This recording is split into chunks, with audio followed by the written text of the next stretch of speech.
you. And let's see if we can get this to work. Challenge is always with technology. Thank you for being here. I guess beating New York traffic is something that you all used to. I had the good fortune that I only had to walk from the close by hotel. Can everybody hear me? Is this good enough? Okay, good. So I want to muse a little bit about cybersecurity, but more from the perspective of internet security. What is it that is important for the internet as a system, as a whole, in terms of cybersecurity? Of course, I'm with the Internet Society and we care about the internet. We believe that the internet brings economic and social prosperity to people around the globe and that it should continue to do so. But we also believe that that is under threat. And what I want to do is take you a little bit on a journey, going over what we see and what people do in the field to actually create improvements.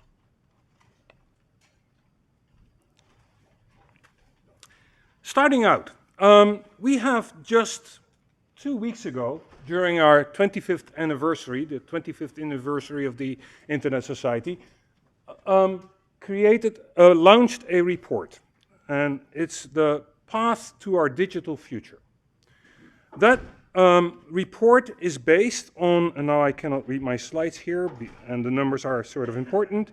Based on 130 in-depth interviews with internet experts, users, global meetings, a survey for 3,000 people, and a lot of interpretation and trying to understand the issues that concern people when they think about the internet 5, 10, 20 years out.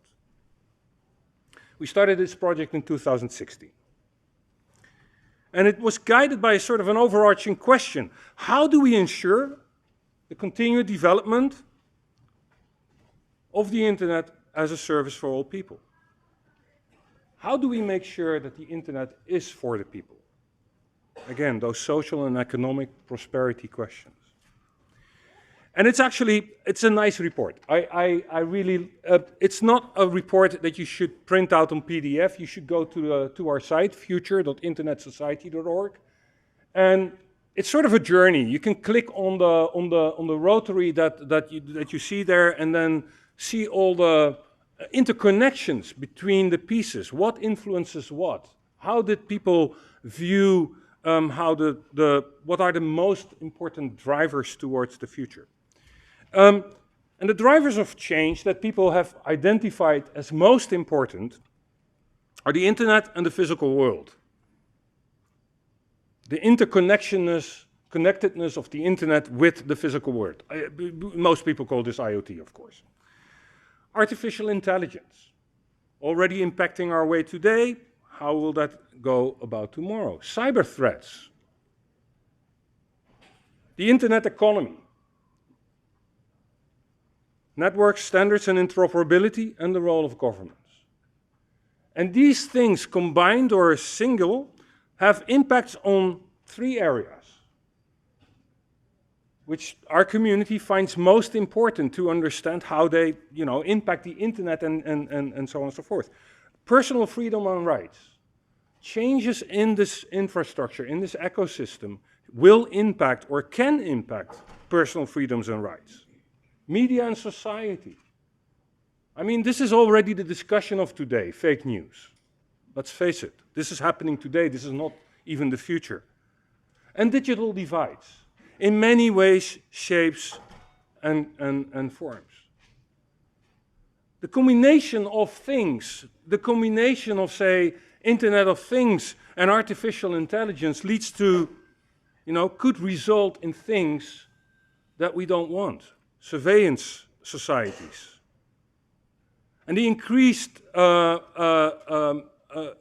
security concerns that people have around the world, around Internet of Things and so on and so forth, might actually lead to states taking a stronger role and implementing measures that perhaps impact personal liberties.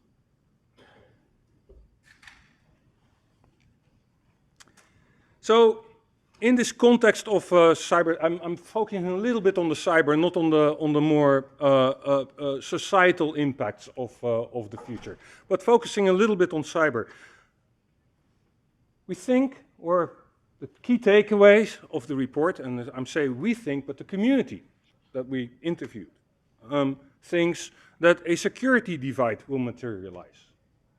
Actually, a divide will materialize generally between haves and haves not in the internet. But the security divide is clear. There will be people with capacity to deal with cyber threats, and there will be people without the capacity to deal with cyber threats. And it might actually be countries, or regions, or localities. AI and IoT will fundamentally change what it means to be online. Wherever you walk in the future, you will be online. You will be tracked in some way, some shape or form.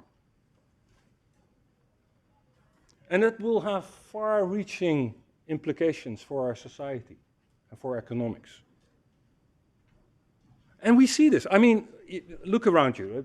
I think you would all agree that this is already happening. And governments in general, thinks our community, are not yet equipped to deal with these future challenges. And I think we as a society are not well equipped with these big changes. We have trouble adapting to these changes. I saw this is cybersecurity metro. This is cybersecurity awareness month. I saw a tweet earlier this day, somebody saying, "Why don't we declare the month over? We're pretty much effed anyway." And that to me is an indication that we're actually ill-equipped with the challenges that we face today, let alone with the challenges that we face tomorrow.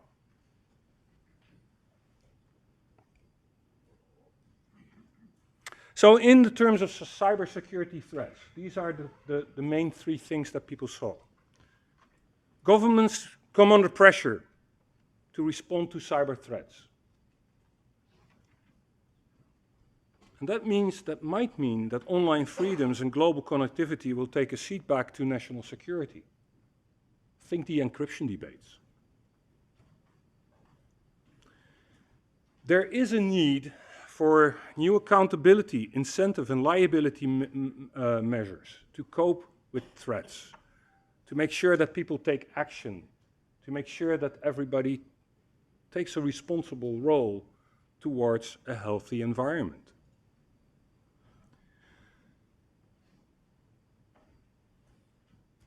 And of course, there will be a whole new range of security challenges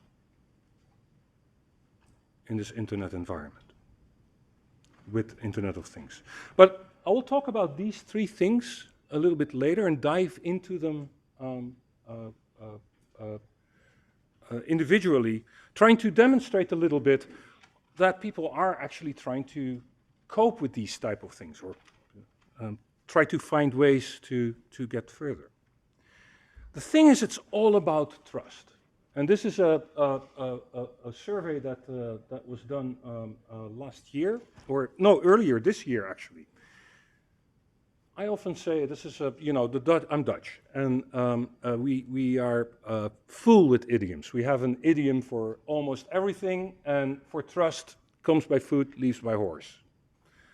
If we look at people trust the internet, then only 12%, this bar chart is a little bit weird to read, but only 12% unequivocally say we trust the internet. 43% of the people trust the internet with some qualification. That means 44%, so that it's only 55%, this middle bar, in total that trusts the internet somewhat or fully. Really, that means that 44% what's my math here? Is it 56? 50? The math doesn't add up, does it?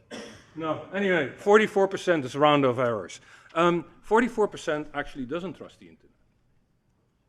And people zooming out of the internet, yeah, is that a good thing? I'm not sure. I actually believe that the internet has something to bring to society. That's why I work for the Internet Society.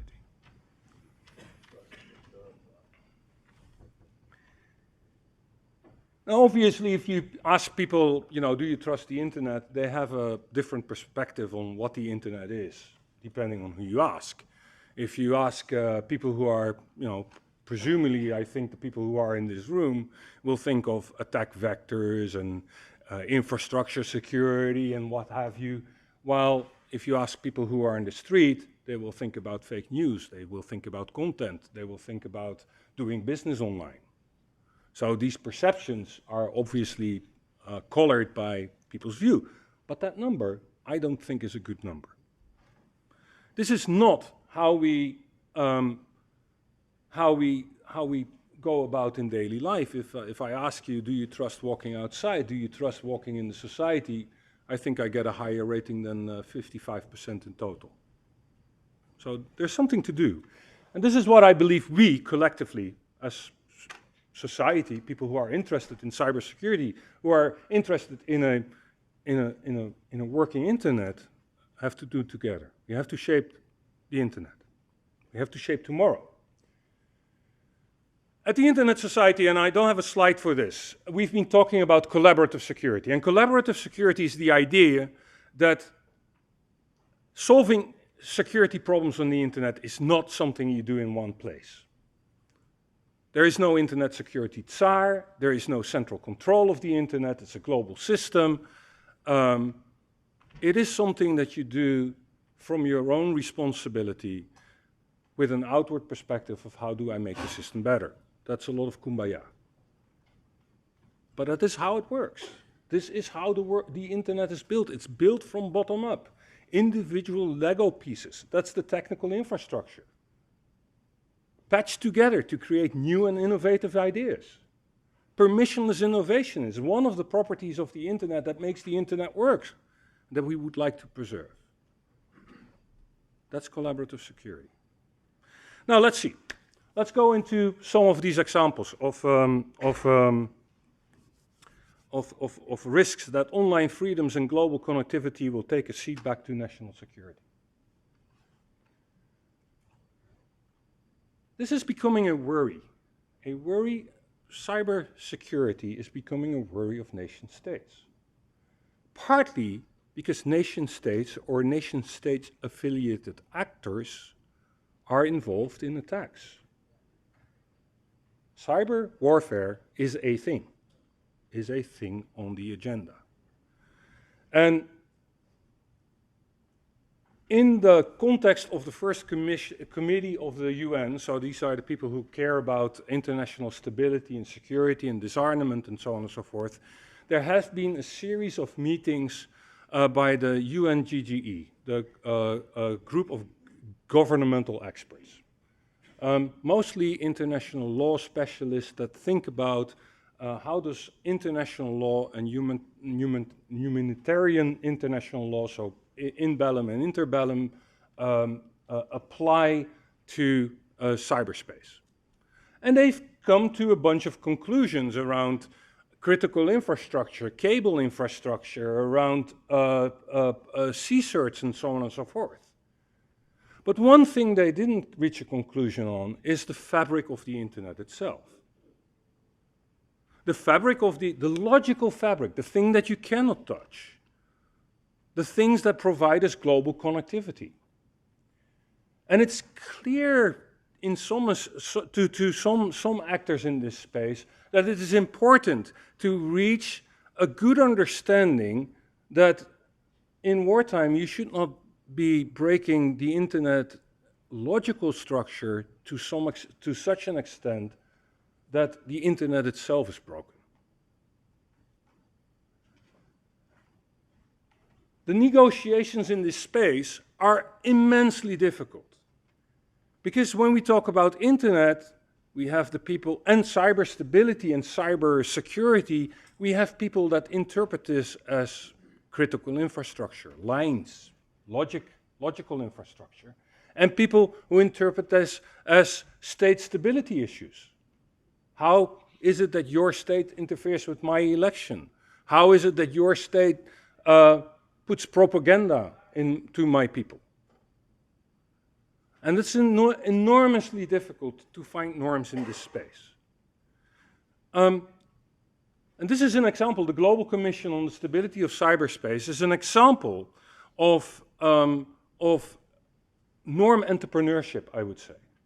People trying to find new paradigms to address the problems of today. This is established by the Dutch government. It's a committee of, I'm a member of it, and I don't even know how many people are on the committee, roughly 22 or something. But they come from civil society, technical society, state background, international negotiators from all the BRIC countries, Global South, Global North, civil society, multi-stakeholderism is what we call that. And what they're trying to figure out is to create a norm around the stability, creating stability around what people started to be calling in these atmospheres the public core of the internet. It's on its way, and I'm going to read out the current sort of drafting text. The Commission has not agreed on this text yet. But this is just to give you an idea of that this is a thing, that this is going on, that states at this level are actually interested in creating new norms. And so the language is, states should not conduct or allow ICT activity within their territories that would affect the general availability of the core naming and forwarding functions of the internet. The internet community must also strive towards a working definition of the public core of the internet, one that goes beyond essential technical functions of the internet to include institutions and infrastructures that are indispensable to services provided on it. That's a lot of words. And it takes a lot of negotiation to get to good working definition. And if you say, I don't understand what I just read, I can imagine you don't. We're struggling with the language here. How do you get to a point where you talk about a global commons, which is not really a global commons because it's a virtual thing? It's like, who owns the analysis I thought of last night? It's like, who owns the temperature of the globe? Yeah? The temperature of the globe is also a global commons. How do you create norms around that? I think that's a similar thing there. Anyway, as an example of states being very interested in global cyber stability and security. There's a need for new accountability, incentive, and liability models. How the hell do we get people to do the right thing?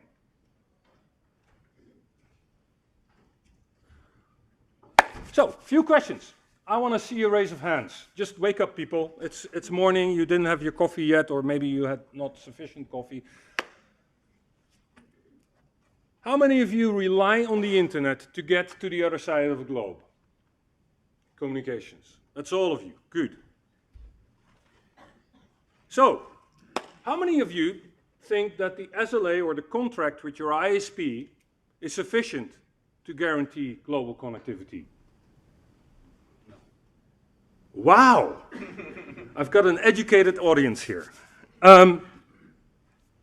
So then I don't have to explain you that the network is a mesh of 60,000 networks that play a whisper game to get connectivity. Somebody saying, if you want to reach me, you can send traffic directly to me, saying that to their neighbor. Their neighbor saying, if you want to reach him, you can send traffic to me, I will forward it. If you want to reach him, I will send it to them and they will send it forward. That's how the internet routing system works. And there is no security layer on top of that. There's no authenticity and integrity layer on these promises of forwarding behavior. This works because of trust. And I think that's sort of an accident waiting to happen. Yeah? And these accidents happen.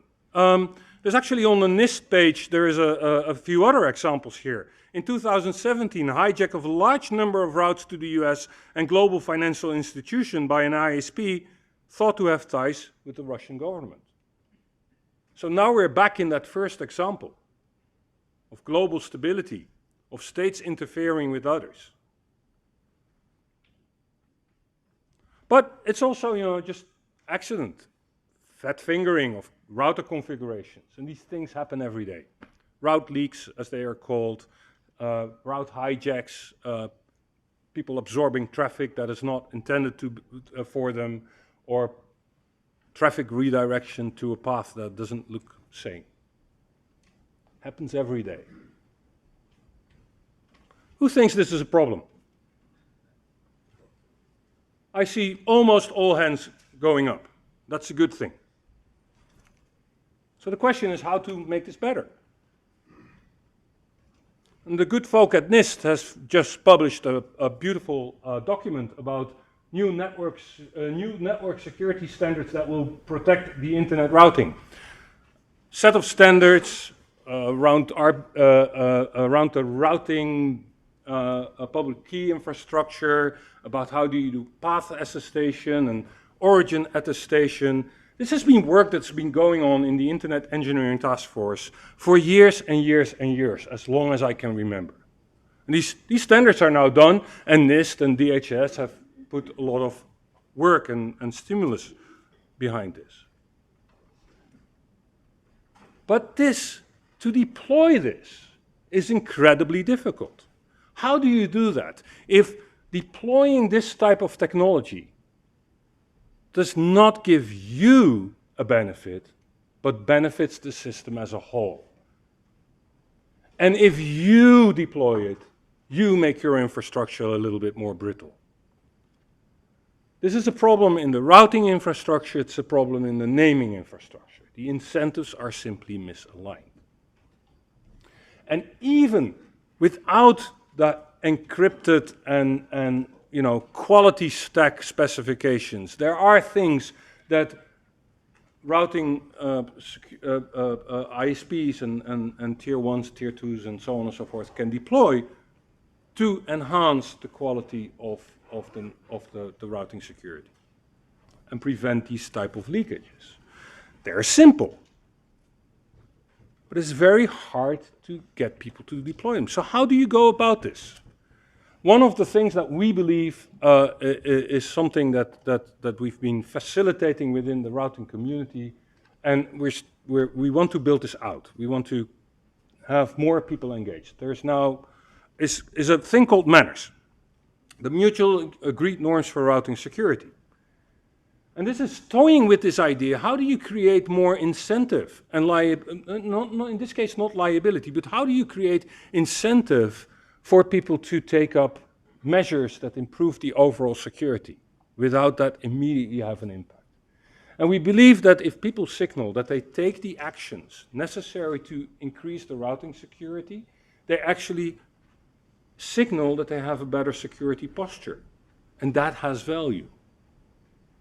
We did a research on this, and it turns out that if market parties would know, enterprises would know that manners existed, so to speak, after a little bit of explanation, it turns out they're willing to pay perhaps a 15% premium on just that security posture. So thinking creatively about security. Internet of Things creates new security challenges. And again, here we have the problem of incentives. I don't have to explain this, given that you all raised your hand when I asked the routing question. I don't have to tell you that IoT is a disaster in the making. Yeah? The S and the P are the S in IoT is for security, and the P in IoT is for privacy, Well, the word IoT contains neither. So how do we get to a better place? First, norms. What do we expect from devices that are in the field? At the Internet Society, we've been working with the Online Trust Alliance, which have created a framework about security, about data privacy, and about sustainability of devices for the consumer market. That is norm entrepreneurship that, if we can grow this out to a broader community, might be the basis of sensible regulation, self-regulation, might be the basis for consumer certification, consumer report type of things. It's that type of initiative and self-creation of norms, which I believe is an important step. But it's not the only step. People are talking about regulating in this space. But regulating in this space is enormously difficult. What if you would do a security certificate for these type of things? Certification is incredibly hard. As an example, in Europe, in the Netherlands, if you buy a washing machine, it has an energy label, A, B, C. You can sort of look at your appliance and say, is this cheap or is this good in energy consumption? Again, going back to the temperature thing of the Earth. That's easy certification, but even that needs to be maintained. Every so often you have to look at the state of the environment and say, this many kilowatts gets label A. How do you do that for security people? I have no idea. Are you going to look at every single threat that comes by? So if you are going down that road, we need to think about principled security, principled regulation, and so on and so forth. I think if you look at IoT in general, this will play out. There are sectors where regulation just exists, like the healthcare section. There are sections where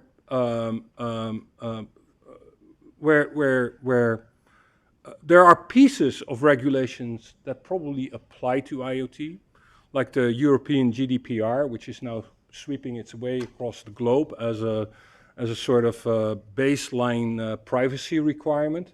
Basically, because if you do business in Europe, you can get a hefty fine if you don't follow those regulations.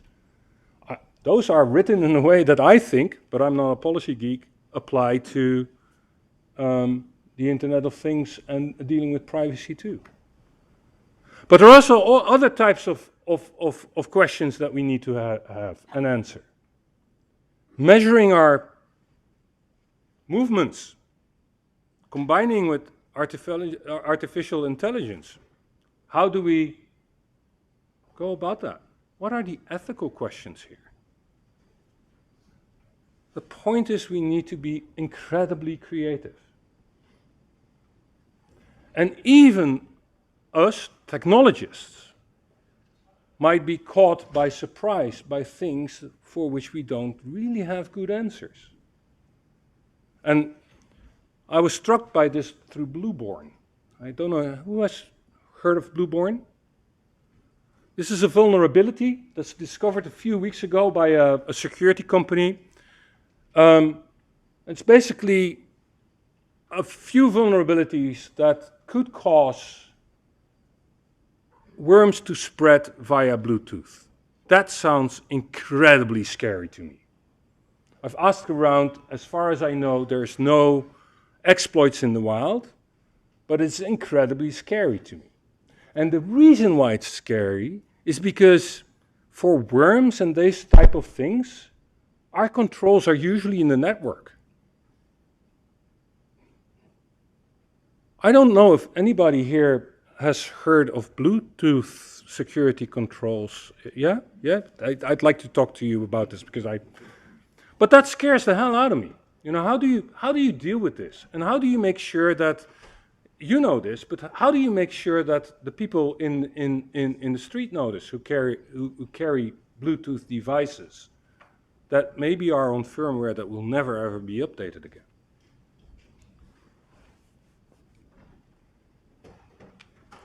We close our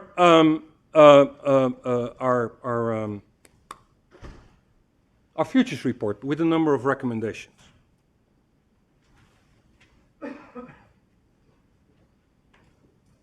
Online security and security in general should just be made easier, and there's hefty investments that are needed there. Usable tools.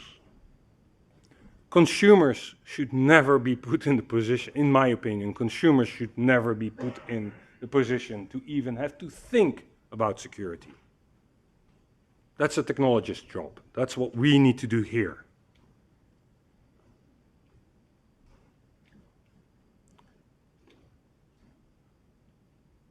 When you look at security issues, take an external approach. Look at your environment too. Don't only secure yourself, but think what your action or non-action, your passiveness, is that a word? Yeah, passiveness. How that impacts the rest of the environment. It's nice to have a bunch of incoming firewall rules, but if all your Internet of Things devices start botnetting the rest of the world, you're contributing to a global problem. Security professionals must work collaboratively. I mean, you all know this. Exchanging vulnerability information and so on and forth is enormously important. That always depends on trust, but there is working, you know, there are sectors in which this works very well. What is important is that I think the cost of security failures should be imposed on the ones that fail, not on the victims. And there are a couple of recent data breaches where I think that was again demonstrated to be exactly the other way around. Another thing that popped up is that we have to make sure that security research stays possible. That's a responsibility for lawmakers and regulators, but also for companies.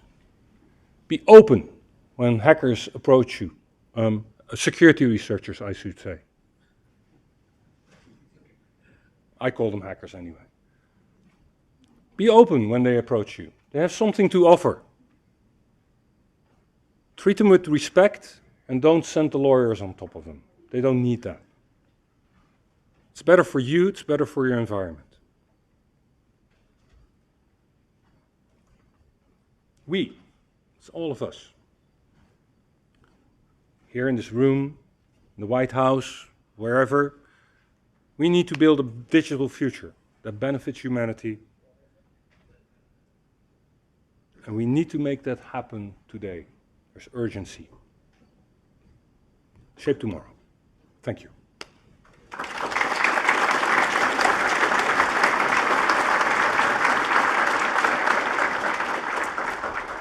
I got all emotional that last sentence. Did you notice? Must be the jet lag. Is there time for questions, perhaps, or looking at time for questions, if there are any? Yes, there is. Okay. Yes, there is. But then the question is, are there questions? In that case. One needs to wait a few seconds for the first question. Might one pop up in your head, perhaps?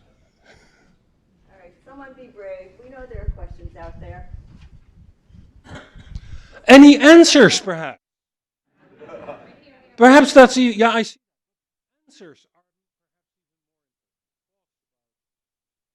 directions we need to take.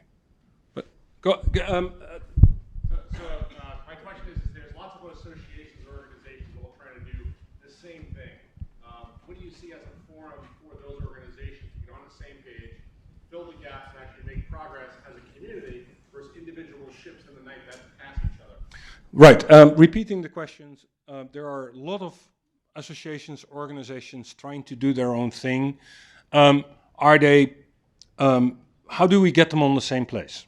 How do we get them to the same place? And is there a platform in which they can work and organize themselves?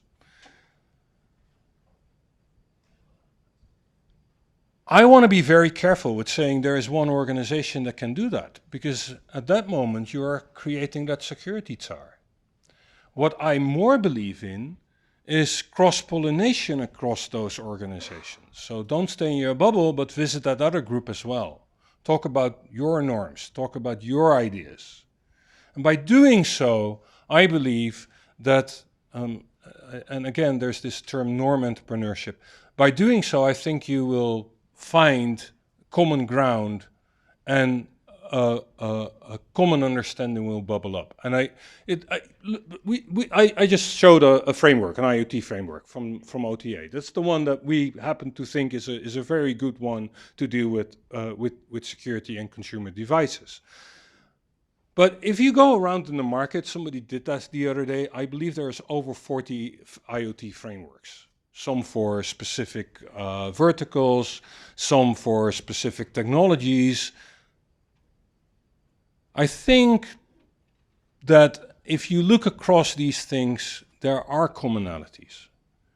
And if you know, look, if we ask around, we all know what the answers are. The answers are indeed upgradability. The answers are data minimization. The answers are encryption. The answers are not throwing away what you don't need. The answers are, we only have to do it. A question over there, and I'll repeat it. Why don't they build the security in the internet protocol itself? Well, I know, and somebody said it's history. Yeah, the internet protocols were developed like 40 years ago, more or less. DNS is 1030, that's about 40 years now. 88? Yeah, 40 years. The protocols were designed with trust in mind, a trusted community. The hearsay and gossip is a thing, you know, that was the way it worked. In the internet, in the ITF, the internet community, the Internet Engineering Task Force, people have worked diligently to create the security mechanisms to control them. I myself have been working on DNSSEC, writing the specifications, providing open source software so that the deployment is extremely cheap, free, for 15 years. Still, the deployment of DNSSEC, the security of the naming system, is not well deployed. So the incentive structures to deploy these security mechanisms is the big question. The technology for the security of our environment is there. And you can have your critique whether it's the best technology ever designed, but it's there. It's the incentives to get there. And you want to be, one thing, you also want to be careful to not overprotect. There are voices that say every device on the internet should have an identifier and a little black box and what have you. I haven't thought this through very much, but if that doesn't lead to a lot of control, not only security but also control, that's another trade-off that we have to make. And I'm not there to say every device should have an identifier so that we can trace every communication back with full attribution. Now, attribution is important in security, but do we want to have everything attributed in our lives? Everything? I don't think so.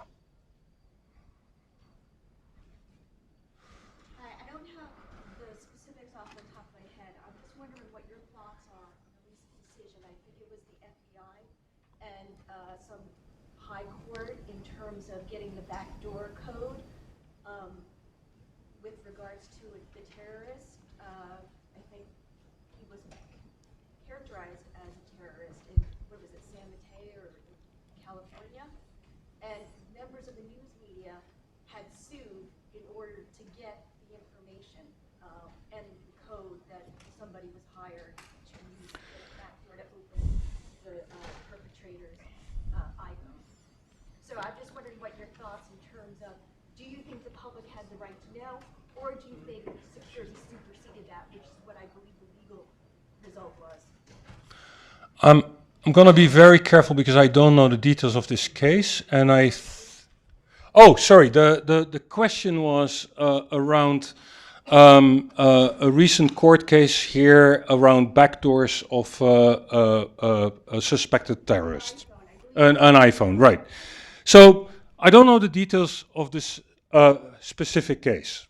However, I do have a couple of opinions around security and the fact that whether backdoors will ever work or not.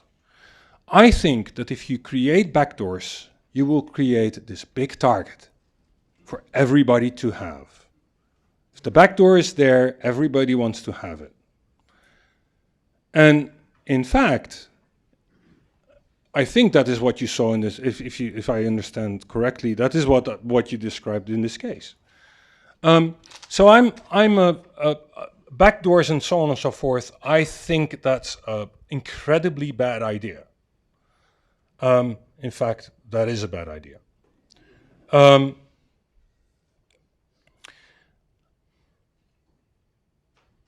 Encryption on the internet is a similar thing. We believe that encryption is a very important tool for communication across the internet and for doing business. Weakening encryption, don't think about it. Weakening encryption will create, distrust in the internet and so on and so forth. That said, there is a challenge for law enforcement. How do we deal with terrorists and understanding, solving crime? You have an opinion on this, I believe. The discussion is good, but you're now getting nervous about the time. That is a conversation to be had, and we're organizing a debate with the Chatham House, a think tank in London, around this topic. One of the many debates. Again, people are having these conversations in multiple places, hopefully getting to a better understanding and consensus around the do's and the don'ts. Yeah. All right, we want to thank Olaf.